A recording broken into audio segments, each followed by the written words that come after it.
All right, here we are with chapter 3, lesson 4. It's called linear programming, and it's really a nice method of finding either a maximum or minimum value, and it satisfies the constraints. Constraints are kind of limitations that you have on certain things. So those are important to be able to come up with and then draw the graphs for those. And Desmos is going to be a great tool for us to use here. And what we're going to look at is the solutions. That's going to be a shaded region. As we've graphed different linear equations, it's that shaded region that satisfies all those. That's called the feasible region, and that's where we're going to look to find our solutions on that.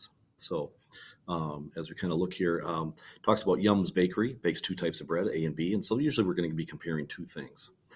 Batch A uses 5 pounds of oats and 3 pounds of flour, and B uses 2 pounds of oats and 3 pounds of flour. And what we have is 180 pounds of oats available, 135 pounds available. So we have limitations, constraints, as you will, based on the amount of oats and flour that we have. So we want to be able to write those constraints. So one of the things that we have here is that we have 5 pounds of oats for this one, and then the other one uses 2 pounds. So I think what we do is kind of say like 5x plus 2y. That's got to stay less than or equal to 180 because that's all we have.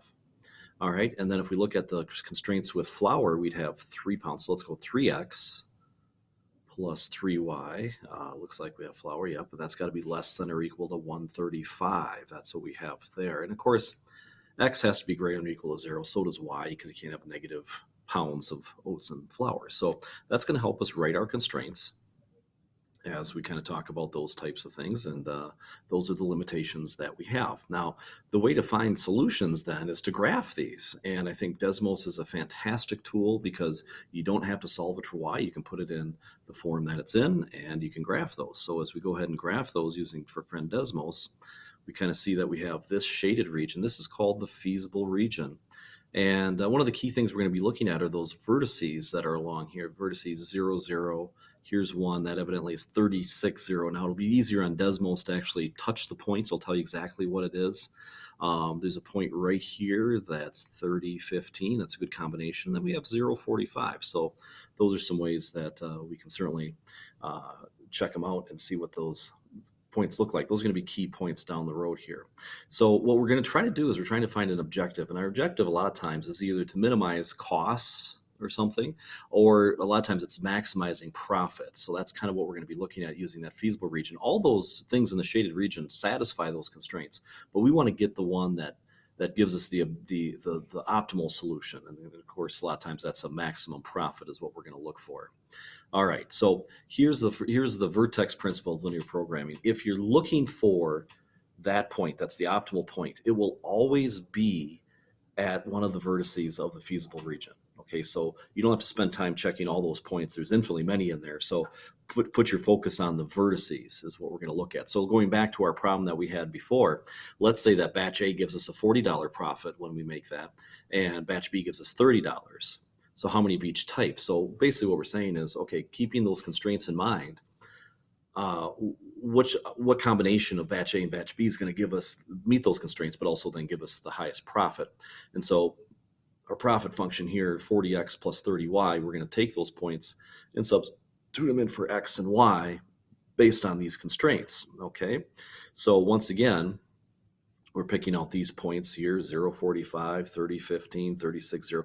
0, 0 obviously is a point that isn't going to produce, we're not going to do zeros, but it's a vertice. So check out those other ones and see what you get here. Obviously, like I said, 0, 0 is kind of not a point worthwhile, but as we put those in, well, the one that satisfies and gives us the highest profit looks like 30 of batch A and 15 of batch B. That meets our constraints, satisfies those, and that is the point that gives us the highest. Now you could go through and check other ones, but you're not going to find any one that's higher than that. It's always on one of the vertices where the lines cross on those graphs. So that's what you always want to be looking at. Okay. All right. So there we go. All right, so a lot of times what we're going to do is we're going to give you the constraints already set up and then the maximize. Now, again, looking for maximization here. Now, if it says minimize, we do everything the same way, except we'd pick the one that's the smallest. Now, maximum says pick the biggest when we're all said and done. All right, so we're going to graph these, and I've taken the liberty of already putting this on Desmos. We'll see the next slides here. These are just some constraints we have here. I'm not sure under what context, but they're there. So we're just going to graph those. And like I said, the nice thing about Desmos is that you don't have to solve them. You don't have to put them into any type of form. So we've got them all right here. This is kind of nice where, hey, look at that. Yeah, just put them in this form and you can graph them. So what we're looking for is the red line here, and that's this one here. That shades it there. Sometimes it gets a little cumbersome in the graph there. Here's that one where you got to stay above that line. Here's the green line. We got to stay below that.